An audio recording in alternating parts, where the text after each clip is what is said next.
Hello friends, welcome to curious hub. आज हम लोग फिर से वही जो चैप्टर चल रहा था हम लोगों का मैटर इन आवर सराउंडिंग्स, उसमें आगे पढ़ेंगे। तो हम लोग अभी तक जो सीखे थे, क्या तत्व यानी मैटर किसको कहते हैं, व्हाट इज मैटर, उसके बारे में सीखे हैं, जाने उसके बारे में। उसके बाद तत्व की अवस्थाओं के बारे में यानी स्टेट्स ऑफ मैटर, उसके बारे में जाने थे। और अब जानेंगे can matter change it's state, क्या मैटर चेंज कर सकता है अपने स्टेट को, उसके बारे में जानेंगे।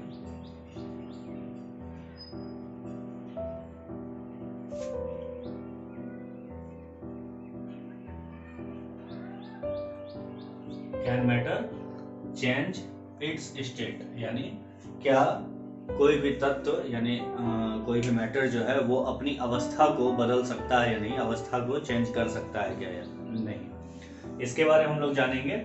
तो इसमें सबसे पहले हम देखते हैं क्या तत्व जो है उसमें सबसे पहली अवस्था जो हम लोग पढ़े थे वो था सॉलिड।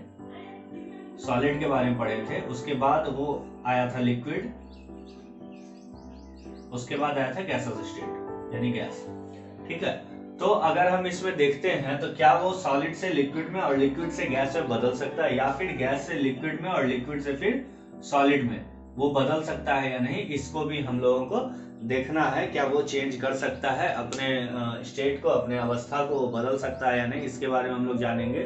तो इसके लिए भी कुछ एक्सपेरिमेंट हम लोग को करना पड़ेगा। पहला तो आइस हम लोग को लेना पड़ता है, नॉर्मली सबके घर में मिल जाएगा, इसलिए इसको लिया जाता है, बर्फ का टुकड़ा। अगर हम बर्फ को लेते हैं, आइस को लेते हैं, तो उसका स्टेट क्या होता है यानी उसकी अवस्था क्या होती है, वो होती है सॉलिड अवस्था में। मतलब वो जो होता है वो आपका ठोस अवस्था में पाया जाता है। अगर हम उसको ठोस अवस्था में देखते हैं, उसके बाद क्या करते हैं, उसको हम धीरे धीरे गर्म करना शुरू करते हैं। आइस को लेते हैं और उसको धीरे धीरे गर्म करना शुरू करते हैं एक बीकर में लेकर के। फिर हीट रीजर से स्पिरिट लैंप या फिर कोई और बर्नर के सहायता से उसको हम गर्म करते हैं। उसके सहायता से उसको जब गर्म करते हैं तो फिर क्या होता है, ये धीरे धीरे चेंज होना शुरू होता है, मेल्ट करता है। ये क्या होता है, मेल्ट करता है, और मेल्ट करके क्या बनाता है, वाटर। मेल्ट करके बनाता है वाटर। और वाटर को जब हम यहाँ से और हीट करते हैं तो ये बॉयल करने लगता है। और बॉयल करने के बाद क्या बनाता है, वेपर, वाटर वेपर। ठीक है, एवापोरेट होना शुरू होता है और क्या बनाता है, वाटर वेपर। ठीक है, तो यहां तक हम लोग जाने कि वाटर से फिर वेपर बनाता है।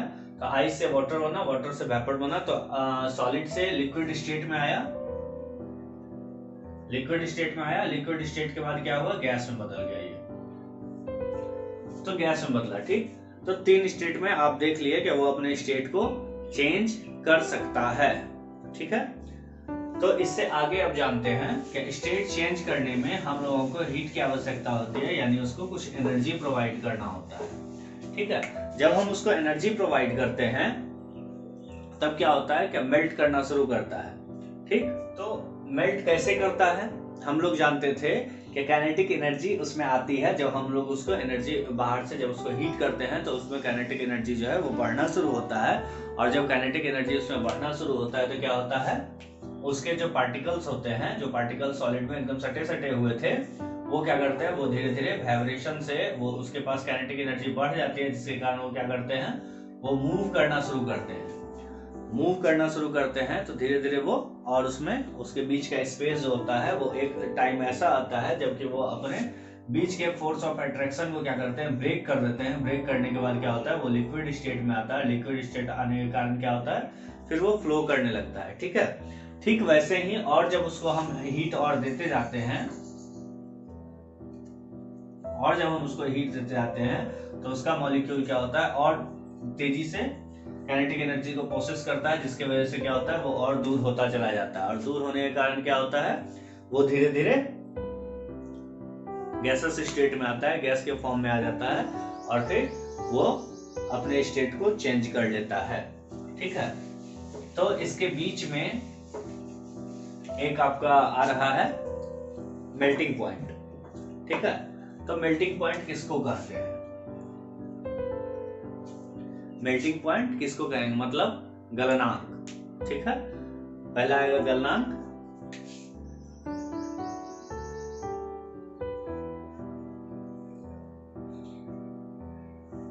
मेल्टिंग पॉइंट, गलनांक किसको कहेंगे? वो तापमान जिस पर कोई ठोस, वो वैसा तापमान जिस पर कोई ठोस पिघलना शुरू कर देता है उसको उसका गलनांक कहते हैं, यानी वो गलने लगता है, पिघलने लगता है। हाँ, तो ऐसा टेम्परेचर, एक ऐसा टेम्परेचर जिस पर कि वो पिघलना शुरू करेगा उसको हम क्या कहेंगे? उसका गलनांक कहेंगे या मेल्टिंग पॉइंट कहेंगे। उसके बाद क्या होता है, जब मेल्टिंग पॉइंट पे वो पहुंचता है तब तक क्या होता है कि मेल्टिंग पॉइंट तक पहुंचने तक हम क्या होता है, किसी बर्फ में, बर्फ का टुकड़ा है,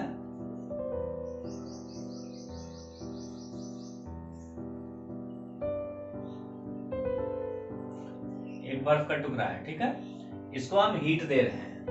हीट देने के कारण क्या होता है कि ये पिघलना शुरू होता है, पिघलते पिघलते जब तक ये पानी में नहीं आएगा, जब तक ये पानी के फॉर्म में नहीं आएगा, तब तक क्या होता है कि इसमें आपको हीट में यानी टेम्परेचर में कोई अंतर देखने को नहीं मिलेगा। टेम्परेचर जो होता है वो इंक्रीज नहीं कर रहा होता है। तो टेम्परेचर इंक्रीज नहीं करने का क्या कारण है? टेम्परेचर आखिर इंक्रीज क्यों नहीं करता है? तो होता क्या है कि ये सारा एब्जॉर्ब करता जाता है टेम्परेचर को, ठीक है, ये एब्जॉर्ब करता जाता है, जिसको हम लोग लेटेंट हीट कहते हैं। क्या कहते हैं? Latent heat.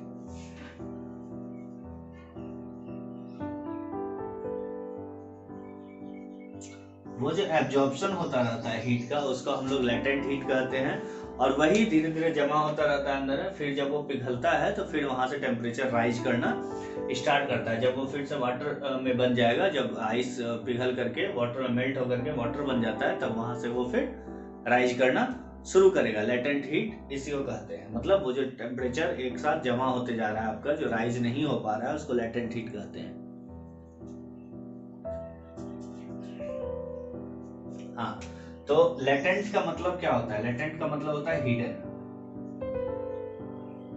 हिडन, हिडन मतलब क्या होता है? छिपा हुआ, छिपा हुआ। तो छिपा हुआ हीट जो है उसको लेटेंट हीट कहेंगे। मतलब वो हीट है, उसके पास उतनी गर्मी है, लेकिन वो क्या है? छिपा हुआ है। इसलिए वो क्या होता है, हम लोगों को टेम्परेचर में राइज नहीं देखने को मिलता है, ठीक है। तो इससे आगे बात आती है किसकी? बॉइलिंग पॉइंट की। मेल्टिंग पॉइंट के बाद आता है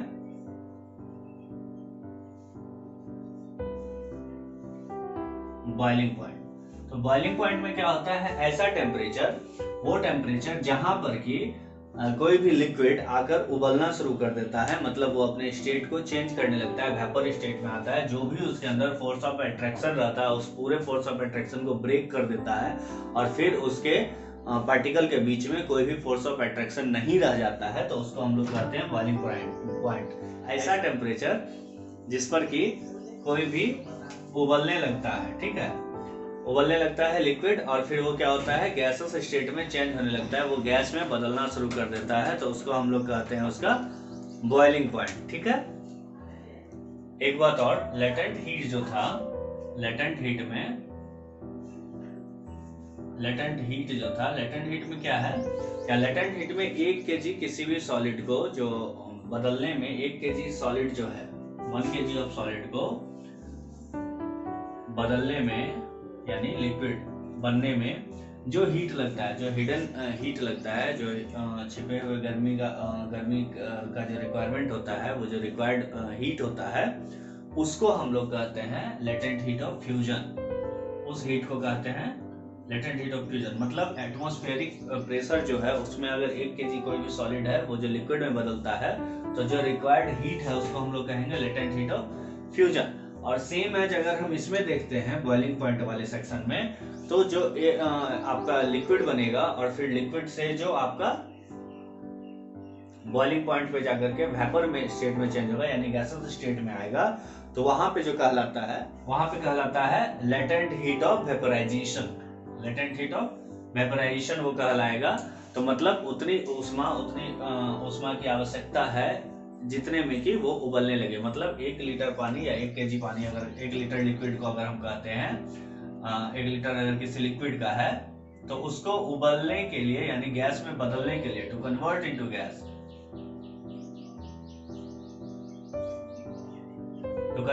गैस, तो उस गैस में कन्वर्ट होने के लिए जितना भी हमको अमाउंट चाहिए हीट का, उसको हम लोग कहेंगे लेटेंट हीट ऑफ वेपराइजेशन, ठीक है। और इधर हो जाता है latent heat of fusion. Okay.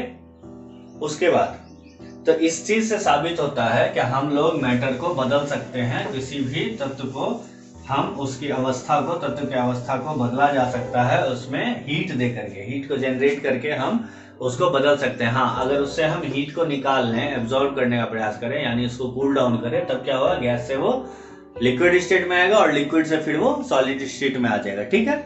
और वहीं क्या होता है, इफेक्ट जो होता है प्रेशर का भी पड़ता है। इफेक्ट ऑफ प्रेशर जो होता है उसके कारण भी क्या होता है कि वो गैस से लिक्विड में और लिक्विड से फिर सॉलिड में बदलता है। और या फिर अगर प्रेशर को हम रिलीज करते हैं तो उसके कारण वो सॉलिड से लिक्विड में और लिक्विड से गैस में भी बदल सकता है। अगर हम बात करें तो हमारे यहाँ देखिए एलपीजी आता है, एलपीजी मतलब लिक्विफाइड पेट्रोलियम गैस। ठीक है। तो उसको लिक्विफाइड पेट्रोलियम गैस इसलिए कहा जाता है क्योंकि वो एक्चुअल में गैस है, लेकिन उसको क्या किया जाता है कि प्रेशराइज करके, यानी उस पर प्रेशर डाल करके, प्रेशर दबाव डाला जाता है और उसके बाद उसको लिक्विड में बदल लिया जाता है। वो एक्चुअल में जो है वो गैस ही है, लेकिन उसको लिक्विड में कन्वर्ट किया जाता है ताकि उसको हम कम स्पेस में रख सके। ठीक है। तो इस वजह से उसको प्रेशर में ला करके बदला जाता है, तो उसका स्टेट चेंज किया जाता है, यानी गैस से उसको लिक्विड में कन्वर्ट कर दिया जाता है। और जैसे ही हम फिर क्या करते हैं, उसका नोजल ऑन करते हैं, तो क्या होता है, वो फिर से अपने गैसेस स्टेट में आ जाता है। वहीं अगर हम बात करते हैं केरोसिन की, जो तो केरोसिन ऑयल वाला जो आपका ये होता था, स्टोव आता था, स्टोव में क्या होता था, केरोसिन ऑयल को हीट दे करके फिर केरोसिन का गैस में कन्वर्ट किया जाता था। लिक्विड से उसको क्या किया जाता था, गैस में कन्वर्ट किया जाता था, जिसके कारण क्या आपका वो बर्नर ऊपर में आसानी से जल सके।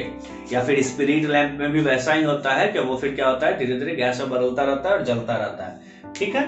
तो इसके बाद कुछ क्वेश्चंस का सेक्शन दिया हुआ है। क्वेश्चन इस प्रकार है, सेल्सियस स्केल में बदलना है, केल्विन में दिया गया है, उसको सेल्सियस स्केल में बदलना है। ठीक है।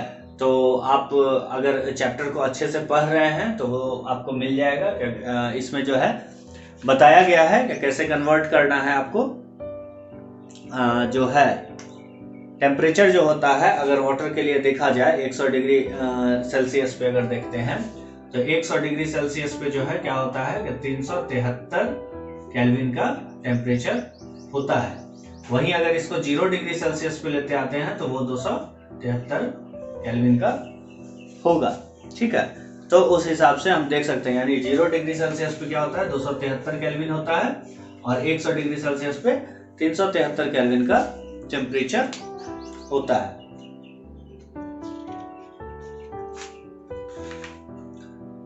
ठीक है। इस प्रकार आप दूसरा फिर देख सकते हैं कि what is the physical state of water at 250 degree C and 100 degree C. अब फिजिकल स्टेट ऑफ वाटर क्या होगा, 250 डिग्री सी पर क्या होना है और 100 डिग्री सी पर क्या होना है। तो ये आप जान सकते हैं कि वाटर जो होता है वो बॉयल करना स्टार्ट करता है किस पे, 100 डिग्री सी पर। 100 डिग्री सी इसका बॉइलिंग पॉइंट होता है। क्या होता है, बॉइलिंग पॉइंट होता है। अगर बॉइलिंग पॉइंट पे ये बॉयल कर रहा है तो कहीं ना कहीं ये लिक्विड स्टेट में ही रहेगा। लेटेंट हीट ऑफ वेपोराइजेशन वहां तक जाता है। उसके बाद फिर जब ये कन्वर्ट होगा तब यहाँ से ये जब 100 पर टपता है तब वेपोराइजेशन स्टेट में जाएगा, वेपर बनेगा। ठीक है, यानी गैस स्टेट में जाएगा। वहीं 250 डिग्री सी पर क्या होगा, ये गैस होगा, लेकिन 100 डिग्री सी पर क्या होगा, क्या लिक्विड के फॉर्म में ये रहेगा। ठीक है। जैसे आप 0 डिग्री सी देखते हैं तो वो बॉइलिंग पॉइंट नहीं होता है, वो बॉइलिंग पॉइंट वहां पे नहीं, 4 डिग्री 5 डिग्री के बाद वो पिघलना शुरू होता है। ठीक है। कोई भी सब्सटेंस है, for any substance why does the temperature remain constant during the change of state. तो क्या होता है, लेटेंट हीट के कारण, किसके कारण, लेटेंट हीट के कारण। लेटेंट हीट के कारण क्या होता है, कोई भी सब्सटेंस जो होता है वो अपना स्टेट जब चेंज कर रहा होता है तो उस समय वो अपने पास क्या करता है कि टेम्परेचर उसका कांस्टेंट रखता है, वो अपने टेम्परेचर को वैसा ही बनाए रखता है। और जैसे ही उसका वो अपने बॉइलिंग पॉइंट या फिर मेल्टिंग पॉइंट पे पहुंचता है, मेल्टिंग पॉइंट या फिर बॉइलिंग पॉइंट पे पहुंचता है, तो वो अपने लेटेंट हीट को रिलीज करता है, जिसकी वजह से फिर उसका टेम्परेचर राइज करना शुरू करता है। ठीक है। अब आगे देखते हैं फिर क्या लिखा हुआ, suggest a method to liquefy atmospheric gases.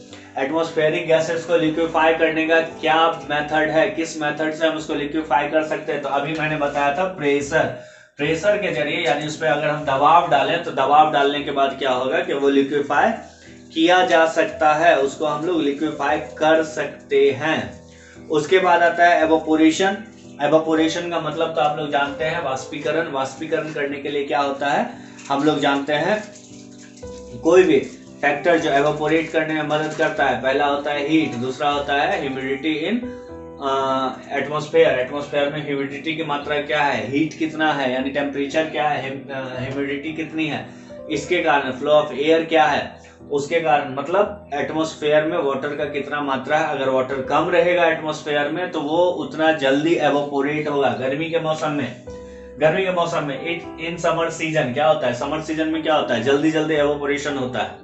Evaporation जल्दी होने का रीजन क्या है, क्या आपके पास जो एयर है, एयर जो भी आपके एटमॉस्फेयर में प्रेजेंट है, एटमॉस्फेयर में जो एयर प्रेजेंट है उसमें क्या होता है, क्या उसमें वाटर का मात्रा यानी पानी की मात्रा जो होती है वो कम होती है, जिसके कारण क्या होता है, क्या वो एवोपोरेट जल्दी करता है। क्या होता है, एयर जो है वो शुष्क है, सूखा बना हुआ है। सूखा बने हुए होने का मतलब क्या है, मतलब इसके पास परसेंटेज में अगर हम देखें, अगर हम परसेंटेज की बात करें तो इसके पास पानी की मात्रा कम है। पानी की मात्रा कम होने के कारण क्या होता है, ये आप कोई भी गीला कपड़ा हो या कोई भी गीला सरफेस हो, उस पर से एयर जो है तुरंत उस मॉइस्चर को ले लेता है, यानी उस नमी को उठा लेता है या फिर अपने साथ ले जाता है, तुरंत एवोपोरेट कर लेता है उस पानी को, जिसके कारण क्या होता है कि वो पानी वहां से एयर के साथ चला जाता है। वहीं अगर बरसात की बात की जाए तो बरसात के मौसम में क्या होता है, पानी की मात्रा अधिक होती है, आपके कपड़े धीरे सूखते हैं, धीमे सूखते हैं, जल्दी नहीं सूख पाता। क्यों, क्योंकि वातावरण में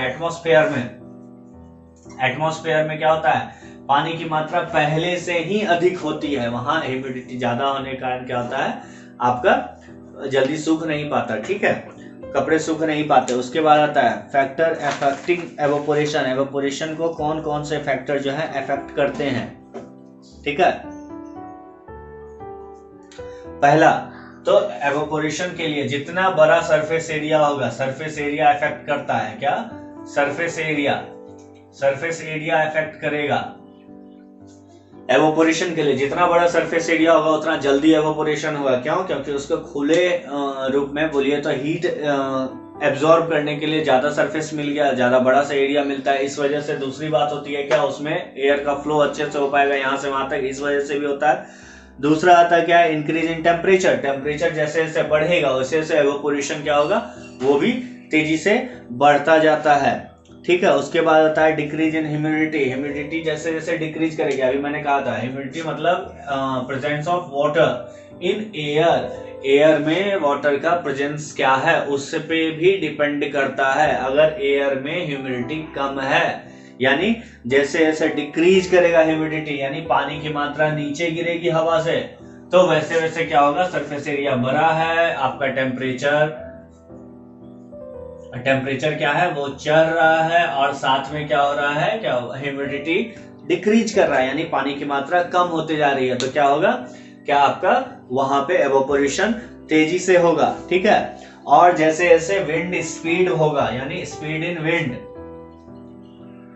स्पीड ऑफ विंड भी एक फैक्टर होता है। स्पीड ऑफ विंड कैसे फैक्टर है, तो इसमें हम लोग जानते हैं कि स्पीड ऑफ विंड ऐसे फैक्टर है कि जब हवा की गति तेज होगी तो वो क्या होगा, लार्ज एरिया होने की वजह से क्या करता है कि वो आपका जो है खींचता जाता है, उससे क्या आपके वाटर को, जो भी आप मान लीजिए कपड़ा है जिसका एरिया इतना बड़ा है, इसको हम धोकर किसी वायर पे टांग दिए हैं, अगर हम इसको धूप में टांगते हैं तो ये जल्दी सूखेगा, और वहीं अगर इसको छांव में डालते हैं तो वो देरी से सूखेगा। रीजन क्या है, राइजिंग टेम्परेचर।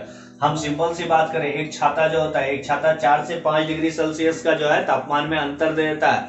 अगर आप सीधी धूप में चल रहे हैं और वहां का तापमान 45 डिग्री है, ठीक है, 45 डिग्री सेल्सियस है, और आप वहीं अगर एक छाता लगाते हैं, सिर्फ एक अम्ब्रेला यूज करते हैं, तो अम्ब्रेला यूज करने के बाद क्या होगा, वहां पे आपका टेम्परेचर क्या होगा, 40 से 41 डिग्री पर आ जाता है। ठीक है, 40 से 41 डिग्री पर आता है। तो मतलब कि अगर हम छांव में किसी भी कपड़े को सुखाते हैं तो उसको सूखने में थोड़ा टाइम लगेगा, जबकि अगर हम धूप में देते हैं तो वो कपड़ा जल्दी सूखेगा। पहला रीजन ये। दूसरा क्या होगा कि एयर जो है उसमें गर्मी जैसे ही बढ़ती है उससे पानी जो होता है एवोपोरेट होकर के चला जाता है कहाँ, हवा में, यानी कि वातावरण में घुल जाता है, मिल जाता है, और उसके कारण वो चला जाता है ऊपर।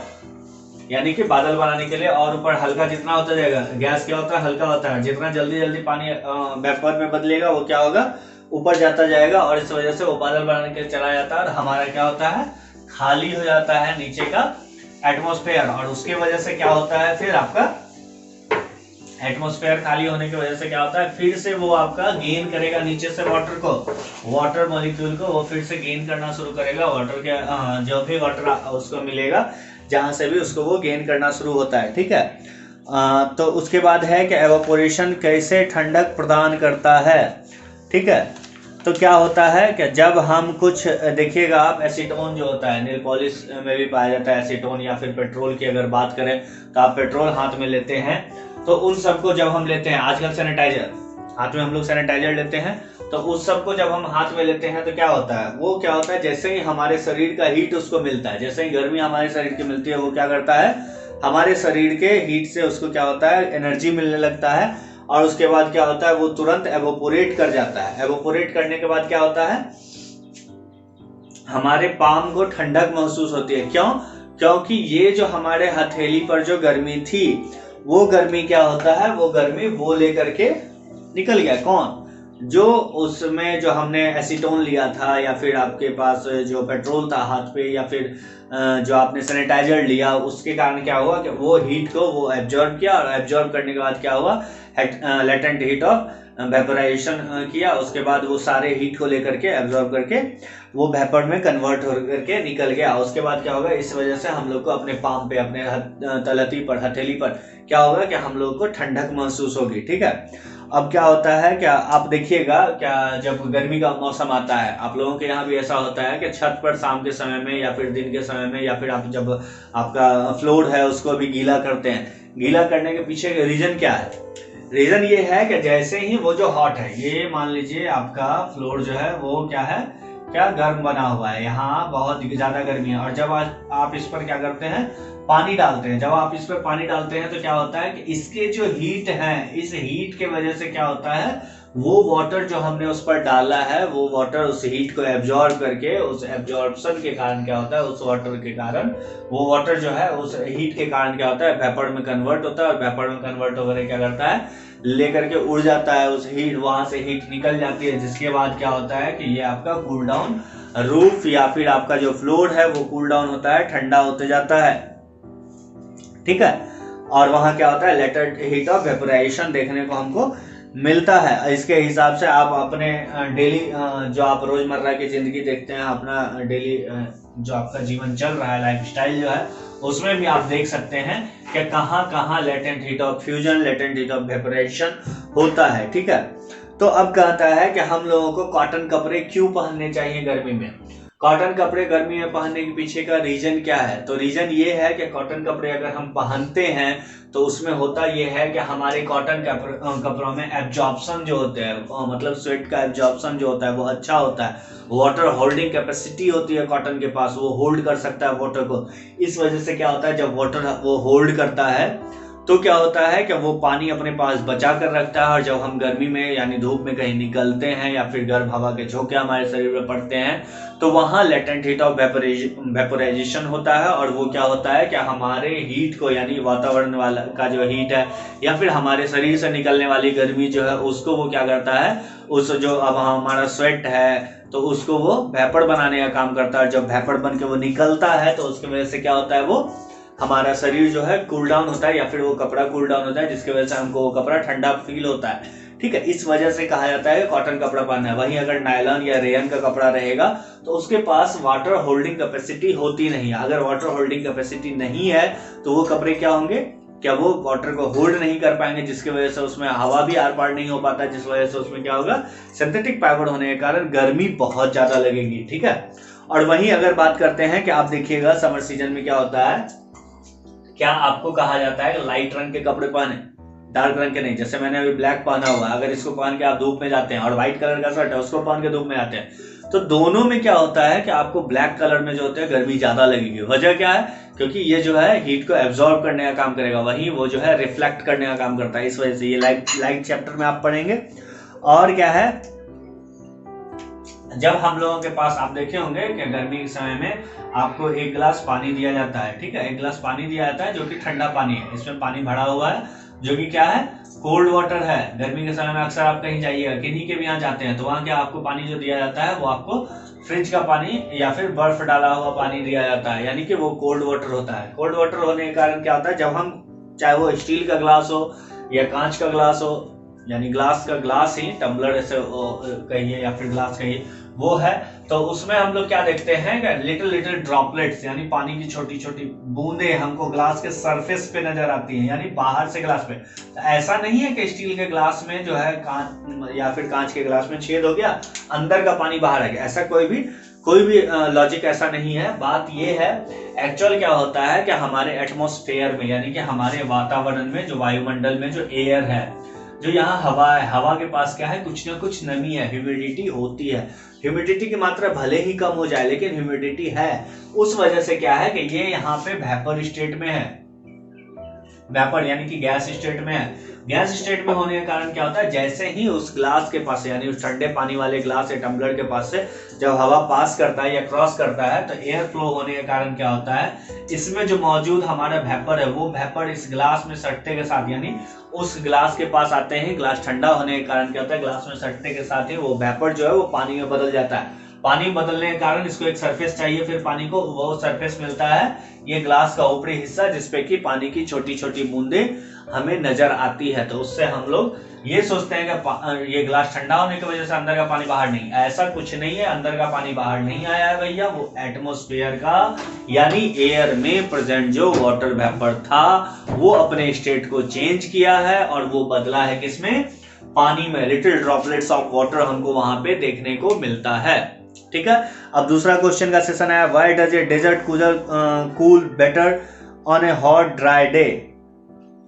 अब डेजर्ट कूलर जो है वो ज्यादा अच्छा क्यों कूल कर पाता है हॉट ड्राई डे में, सूखा जो मौसम है उसमें डेजर्ट कूलर अच्छा काम क्यों करता है। तो डेजर्ट कूलर अच्छा काम करने का वजह है क्योंकि हम उसमें पानी डालते हैं और वो लिटिल ड्रॉपलेट्स ऑफ वाटर को छिड़कता है, स्प्रिंकल करता है, जिसके वजह से क्या होता है कि हमारे वातावरण में वहां पे ह्यूमिडिटी बढ़ जाती है और ह्यूमिडिटी बढ़ने के कारण क्या होता है कि आसपास के एयर में जो टेम्परेचर है, राइज जो हो रहा था टेम्परेचर में, वो लेटेंट हीट ऑफ वेपोराइजेशन के कारण क्या होता है, यहाँ पर जो स्प्रिंकल किया गया वाटर को वो क्या होगा, वेपर बन के उड़ जाएगा वहां से, और वेपर बन के जब हटेगा तो वहां पर के टेम्परेचर को वो अपने साथ लेता हुआ जाता है और इसकी वजह से क्या होता है कि वहां पर का टेम्परेचर फॉल होता है, जिस वजह से वो अच्छा काम कर पाता है। उसके बाद है दिया हुआ, how does the water kept in an earthen pot यानी मटका बिकम कूल ड्यूरिंग समर। तो अर्दन पॉट में जो होता है यानी मिट्टी के घड़े में जो बर्तन, जो गांव सब में, गांव वगैरह में या फिर बहुत जगह सुराही का भी इस्तेमाल किया जाता है, तो उसमें जो पानी रखा हुआ होता है गर्मी के मौसम में वो ठंडा क्यों फील होता है। तो अर्दन पॉट में बस वही समझने वाली बात है, ठंडा इसलिए फील होता है क्योंकि अर्दन पॉट में वाटर होल्डिंग कैपेसिटी होती है, वो मिट्टी का बना हुआ होता है, वो अपने पास यानी अंदर से कुछ पानी को एब्जॉर्ब करता है, जिसकी वजह से उसके सरफेस तक पानी वो पहुंचता है और बाहर से फिर क्या होता है, एटमॉस्फेरिक एयर जो है जिसके पास आपका हीट है यानी टेम्परेचर है, वो क्या होता है इसमें से लगकर जब गुजरता है तो वो क्या करता है, इस पर से कुछ पानी को लेकर उड़ता है और यहाँ आसपास के टेम्परेचर को फॉल करने में मदद करता है, गिरने में मदद करता है। इसके वजह से मटके के अंदर का पानी हमको ठंडा फील होता है। तो लिखा है उसके बाद है, why does our palm feel cold when we put some acetone और पेट्रोल और परफ्यूम ऑन इट। हम अपने हथेली पर अगर कोई एसीटोन पेट्रोल या परफ्यूम डालते हैं तो उसके बाद जब हम थोड़ी देर बाद वो पाम उनको ठंडा यानी हथेली ठंडा महसूस होता है। क्यों? उसका रीजन अभी मैंने बताया था कि उसका रीजन है कि हमारे शरीर के जो हीट था यानी हमारे शरीर से हीट को लेकर वो जो एसीटोन या फिर पेट्रोल या फिर जो आपका परफ्यूम था वो लिक्विड फॉर्म में था, वो क्या होता है कि गैस फॉर्म में यानी गैसेस स्टेट में बदल जाता है और वहां क्या होता है हमारे हीट को वो एब्जॉर्ब करके निकल जाता है, जिसकी वजह से हमको ठंडा फील होता है। उसके बाद है, why are we able to sip hot tea और milk faster from a saucer rather than a cup. तो कहा है कि एक सॉसर यानी कि हम लोग जनरल भाषा में उसको प्लेट कह देते हैं, जो सॉसर होता है, सॉसर में हम लोग अगर चाय पीते हैं तो वो कप के वनिस्पत, जो हमारा कप होता है, कप के वनिस्पत हमको सॉसर में चाय पीने में आसानी होती है, यानी हम जल्दी से सिप ले पाते हैं। रीजन क्या है? रीजन ये है कि अभी मैंने बताया था कि ठंडा करने के लिए लेटेंट हीट ऑफ वेपोराइजेशन होना जरूरी है, और अगर उसको हम ठंडा करना चाहते हैं तो कप में क्या होता है कि सरफेस एरिया छोटा होता है, एयर का फ्लो वहां पे कम हो पाता है, क्योंकि उसमें अंदर गहराई में चाय भरा होता है। इस वजह से वहां क्या होता है, चाहे मिल्क हो या टी हो, इसमें क्या होगा, सरफेस एरिया ऊपर छोटा खुला होता है, उसके बाद क्या होता है कि उसमें एयर फ्लो अच्छे से नहीं हो पाता है इस वजह से। और सॉसर में क्या होता है कि वहीं आपका आराम से ऊपर से एयर फ्लो अच्छे से हो पा रहा है, और साथ ही उसका क्या है कि ओपन एरिया जो है, सरफेस एरिया जो है वो बड़ा है, इस वजह से क्या होता है ऊपर में आपका काम एयर अच्छे से कर पाता है, और वहां से वो वेपर को लेके हटा लेता है, वेपर वहां से रिलीज कर देता है, इस वजह से वो ठंडा जल्दी होता है और जल्दी हम अच्छे से सिप ले पाते हैं। उसके बाद आता है what type of cloth should we wear in summer, तो हम लोगों को गर्मी में कैसे कपड़े पहनने चाहिए। तो अभी मैंने बताया गर्मी में हम लोगों को कॉटन और हल्के रंग के कपड़े पहनने चाहिए। वही हम लोग पढ़ रहे थे, इसमें कुछ एक्स्ट्रा पॉइंट्स भी दिए हुए हैं कि 2 और सॉलिड स्टेट के बाद जो है, सॉलिड लिक्विड गैस के बाद जो है 2 और नए स्टेट्स न्यू साइंटिस्ट ने खोजे हैं, उसको कहते हैं प्लाज्मा और बोस आइंस्टाइन कंडेंसेट। ठीक है, तो प्लाज्मा और बोस आइंस्टाइन कंडेंसेट जो है, इसके बारे में हम लोग नेक्स्ट वीडियो में जानेंगे। फिलहाल आज के लिए इतना ही। अगर वीडियो अच्छा लगता है तो वीडियो को लाइक कीजिए, चैनल को सब्सक्राइब कीजिए, और अपने दोस्तों में, अपने रिश्तेदारों में इस वीडियो को शेयर भी कर सकते हैं आप, ताकि आप जितनी जानकारी हासिल कर पा रहे हैं इस वीडियो के जरिए, वो भी इन वीडियो के जरिए उस जानकारी को हासिल कर सकें, और आप यूं ही हमारे चैनल पर आते रहें और वीडियो का आनंद लेते रहें, वीडियो से जानकारी प्राप्त करते रहें। और साथ ही साथ अगर आपका कोई कमेंट और सुझाव हो तो कमेंट सेक्शन में जरूर डालें। आपका सुझाव जो भी होगा उसको देखा जाएगा, उस पर अमल करने की कोशिश की जाएगी। और आज के लिए इतना है। Thank you.